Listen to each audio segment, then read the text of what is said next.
Picture चालू करो बे। तो चलिए शुरू करते हैं। नविका जी, ये जो जीएसटी जो लेकर के आए थे ना मोदी जी, एक तरीके से एक्सटॉर्शन का काम चल रहा था, एक बड़ा एक्सटॉर्शन का रैकेट चल रहा था। और ये मैं नहीं कह रही हूँ, मोदी जी ने खुद कहा। 11 तारीख का ट्वीट दिखा रही हूँ, 2021 का है, 8वें महीने का। कह रहे हैं आज हम रिकॉर्ड तोड़ जीएसटी कलेक्शन कर रहे हैं। ठीक है, बढ़िया बात। अभी रिफॉर्म लग रहा है आपको, तो मैं ये बताना चाहती हूँ कि ये रिफॉर्म लाने में भी फिर वो गुजरात के प्रधानमंत्री रहे, बिहार के प्रधानमंत्री नहीं बने। अब बताती हूँ कैसे। गुजरात के खाखड़े फाफड़े जितना भी डिशेज है ना, उस पर टैक्स कर दिया, जीएसटी कर दिया 0। लेकिन बिहार के मखाने पे 5% अभी भी है। जो गया जी गए थे, मोदी जी रो रहे थे वहां पे, लिट्टी चोखे पर भी 0 है, लिट्टी चोखे पर भी 0 है। कमाल है। अब आप खाखरा फाफड़ा और लिट्टी चोखा पर भी आप डिवाइड कर देंगी देश को। अरे पहले सुनिए तो। मोदी जी जब गया जी आकर के रोते हैं तो हमारे तिलकुट के ऊपर, गजक के ऊपर 18%, लेकिन उनके गुजराती फाफड़े पर आप प्रियंका भारती जी, आपसे कम से कम मुझे ये उम्मीद नहीं थी। खाखरा फाफड़ा का देश अलग देश है, लिट्टी चोखा का देश अलग देश है, छोले भटूरे का देश अलग देश है। ये किस तरह का? नहीं नहीं नविका जी, बड़ा बड़ा बड़ा दुख हो रहा है आपको, क्योंकि मैंने पोल पट्टी खोली ना प्रधानमंत्री। कौन सी पोल पट्टी? आप खाखरा फाफड़ा जैसे बोल रही हैं, मुझे अच्छा नहीं लगा, इसीलिए अपना प्रोटेस्ट मैंने दुनिया के सामने ये बता दिया कैसे वो बिहारियों से नफरत करते हैं, इसलिए दुख हो रहा है। पर एक और फैक्ट के साथ बता रही हूँ, सीमेंट के दाम आज बोल रहे हैं कि सीमेंट का जीएसटी घटा दिया। ठीक है, 10 दिन पहले का बात बता रही हूँ, जो सीमेंट के दाम में 8% तक की बढ़ोतरी की गई। कैसे उस कैपिटलिस्ट लोगों के पास इंफॉर्मेशन पहुंचा कि एग्जैक्ट जितना कटौती किया जाएगा उतना एग्जैक्ट दाम बढ़ाते हैं। वहां भी गुजरात का कनेक्शन है। और आखिरी सबसे मजबूत बात, कलम से बड़ी चिढ़ है इनको। तेजस्वी जी कहते हैं ना, हाथ में कलम नहीं तलवार देना चाहते। अभी भी 12 से 18% बढ़ा दिया कलम का दाम। इतना कलम से काहे दिक्कत है भाई? कोई पर्सनल खुन्नस है क्या कलम से? और हाँ, अब जीएसटी याद आ रहा है आपको। इतने सारे एमएसएमई बंद कर दिए, इतने सारे कंपनियों को बर्बाद कर दिया मोदी जी ने, तब जीएसटी याद आ रहा है। अब अश्विनी जी, आपसे तो यही पूछूंगी कि ये जो गब्बर सिंह टैक्स था ये तो अब चला गया, अब कौन सा मुद्दा उठाएंगे? आपने तो कहा ये सरकार बैसाखी पर है, पर ताबड़तोब रोज नई बैटिंग, नए छक्के, और बस बॉल जो है वो ढूंढना पड़ रहा है, विपक्षियों को मिल नहीं पा रहा, जनता जो है वो बल्ले बल्ले कर रही है। बताइए भाई, अब किस बात पर मोदी सरकार को आप कोसेंगे? मैं तुम्हें अभी समझाता हूँ।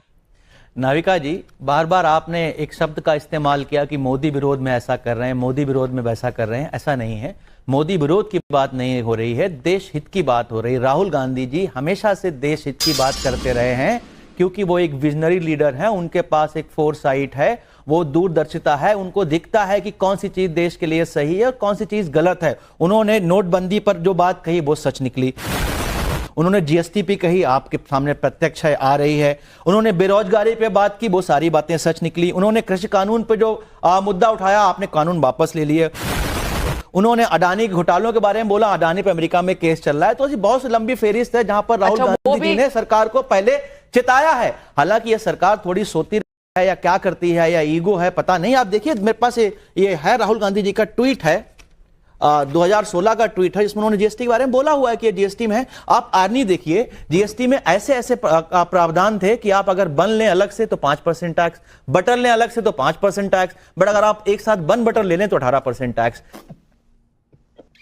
आज अगर कांग्रेस की सरकार होती तो मित्रों आप जान लीजिए क्या होता। हमारी इकोनॉमी फ्रेजाइल 5 में रहती, 11वें स्थान पर, एवरेज इन्फ्लेशन 12% रहता, होम लोन रेट जो आज 9% है वो 15% रहता, एजुकेशन लोन रेट 15% रहता जो आज 11% है, इनकम टैक्स 2.5 लाख की इनकम से ज्यादा भरना पड़ता, आज 12 लाख तक कोई इनकम टैक्स नहीं भरना पड़ता है। तो इसीलिए मैं कहता हूं कि मोदी सरकार ने पिछले 11 वर्षों में, आज देखिए फास्टेस्ट 5 इकोनॉमी बन चुकी है, 7.8% जीडीपी ग्रोथ ले। तो शहजाद जी को सुनता हूं तो बड़ा अच्छा चारों खाने चित नहीं भाव विभोर हो जाता हूं, भाव विभोर हो जाता हूं। बिल्कुल ऐसी बातें करते हैं। राहुल गांधी को सुन के क्या फीलिंग आता है आपको? ऐसी बातें करते हैं, राहुल गांधी को सुन के क्या सेंसेशन आ रहा है? किसी दूसरी दुनिया से उठ के आए हैं। ये मोदी जी के भाषण लगता है नहीं सुनते। अभी इंफ्रास्ट्रक्चर वर्ड बोलने पर सवाल उठा रहे थे, मैंने नहीं बोला। कैसे कैसे शब्द बोलते हैं, नमक को लवण बोलते हैं, लवण के अराउंड उन्होंने क्या बोला मैं नहीं जानता हूँ। मुझे ऐसा लगता है नहीं। कि आपके पास निम्न स्तर की जो आर्ग्यूमेंट्स हैं नाविका जी, उसमें तो टाइम शहजाद जी से आया है। शहजाद जी किसी ने क्या कैसे प्रोनाउंसिएट किया, आपको ये नहीं लगा कि भाई जब आइटम्स को स्टेट वाइज बांट रहे हैं तब आपको कुछ नहीं लगता, तब भाव विभोर हो रहे थे प्रियंका की बातों से। मुझे लगता है भाव विभोर हो रहे आपके थे। प्रधानमंत्री से ज्यादा पढ़ा लिखा हर कोई है यहाँ पर। हमारे प्रधानमंत्री, मैं माफ कीजिएगा, मैं आपके प्रधानमंत्री बोल रहा हूँ, क्योंकि उन्होंने डिग्री दिखाने का कोर्ट से भी ऑर्डर आ गया कि डिग्री नहीं दिखाएंगे तो पढ़ाई लिखाई की बात आप ना किया करें। मुझे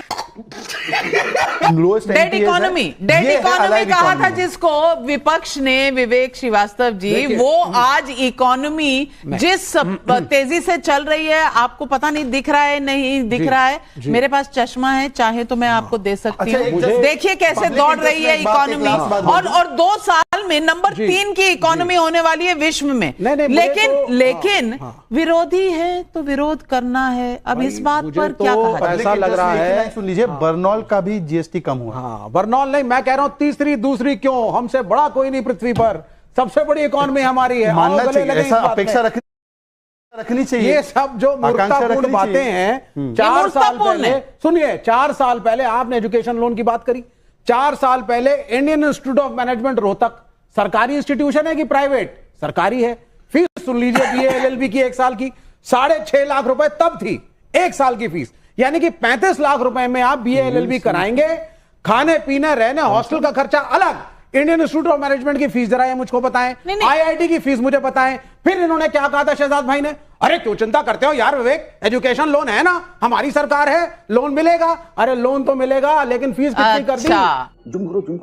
ये कांग्रेस देती थी। सब कुछ बिल्कुल चारे की तरह चले, घोटाले की तरह चले। करण वर्मा यही चाहते हैं ना, इनको स्टैंडर्ड नहीं चाहिए किसी चीज का, इनको चाहिए कि हम गोल पोस्ट बदलते जाएं। बहुत कैंची की तरह चलती है तेरी जुबान। पुष्पक जोशी का इंदौर एमपी से सवाल है। कांग्रेस वाले कह रहे हैं कि जीएसटी और सिंपल और रोबस्ट होना चाहिए, इसके लिए क्रेडिट लेने की दौड़ लगा रहे हैं, तो अपने अपने कार्यकाल में इसे लागू करने की हिम्मत क्यों नहीं दिखाई थी? महेंद्र हरित का कैथल हरियाणा से सवाल है, सरकार यदि देश हित में कोई काम करती है तो विपक्ष को दिक्कत क्यों हो जाती है? विवेक जी, इस मर्ज को बताइए कि ये मर्ज कौन सा है? इस मर्ज को कहते हैं डिले मर्ज, जिससे कि मोदी सरकार पीड़ित है। जो 9 साल पहले करना था वो आप आज कर रहे हैं। मैंने आपसे कहा था ये घर इलीगल है, फिर भी कांग्रेस पार्टी ने, विपक्ष ने कहा स्वागत योग्य है जो आपने किया। ये अलग बात है, ट्रंप साहब ने टैरिफ लगाया, यहां हाहाकार मचता, आपके पास ऑप्शन नहीं था, मजबूरी में किया। फिर भी विपक्ष ने कहा स्वागत योग्य है, ताली बजाई। तो कम से कम आपके अंदर संवेदना होनी चाहिए पब्लिक के लिए। आप डरे हुए हैं। आप यहाँ शाबाश बेटा। खत्म।